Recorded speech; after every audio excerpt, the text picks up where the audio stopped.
آسماں ہوگا سحر کے نور سے آئینہ پوش، اور ظلمت رات کی سیما پا ہو جائے گی۔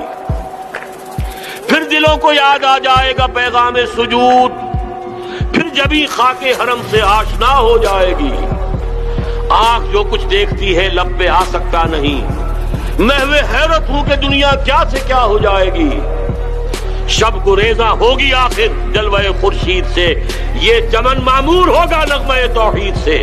یہاں وہ نغمہ توحید، ان الحکم الا للہ، حاکمیت اللہ کی، خلافت مسلمانوں کی، یہ نظام آ کر رہے گا۔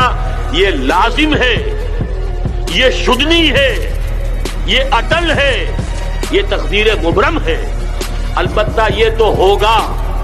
میری اور آپ کی کامیابی اور ناکامی اس میں ہے کہ میں نے اور آپ نے اس میں کتنا حصہ ادا کیا، اپنا تن من دھن اس پر نچھاور کر دیا یا نہیں، اپنی ہڈیوں کا چورا بنا کر اس کی بنیادوں کے اندر اس کو دفن کرایا یا نہیں کرایا، اپنے تن من دھن کو اس کے اندر وقف کیا یا نہیں۔ یہ فیصلہ ہے، یہ فیصلہ تیرے ہاتھوں میں ہے، دل یا شکم۔